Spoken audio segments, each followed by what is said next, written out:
Finanzierung der Spanien-Immobilie über eine deutsche Bank oder über sogar eine spanische Bank? Funktioniert es überhaupt, wenn ich in Spanien nicht lebe, sondern zum Beispiel in Deutschland ansässig bin?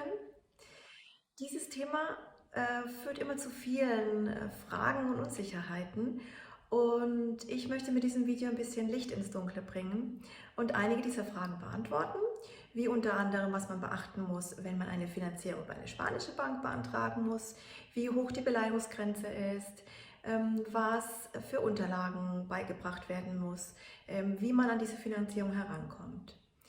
Und außerdem möchte ich auch noch kurz darauf eingehen, wie es ist oder ob es überhaupt möglich ist, über eine spanische Bank auch eine Spanien-Immobilie, über eine deutsche Bank eine Spanien-Immobilie finanziert zu bekommen.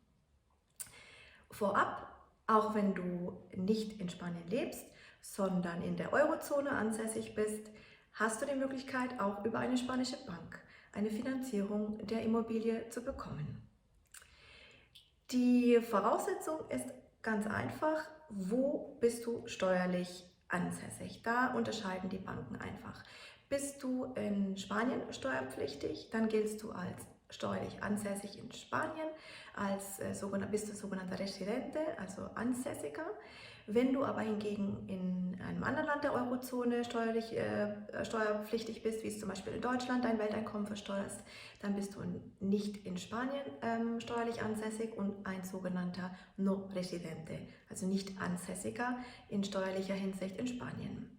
Aber die meisten spanischen Banken finanzieren auch die Nicht-Residenten bei dem Kauf einer Immobilie in Spanien.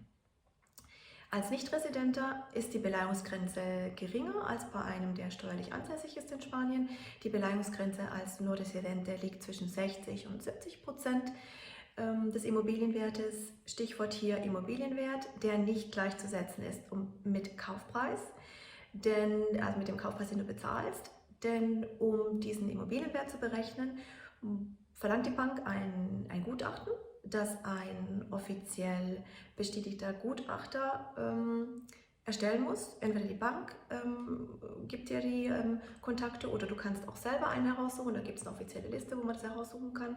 Der bewertet die Immobilie, und diesen Immobilienwert, den er berechnet, wird zugrunde gelegt, um eben diese 60 oder 70% der Beleihungsgrenze zu berechnen.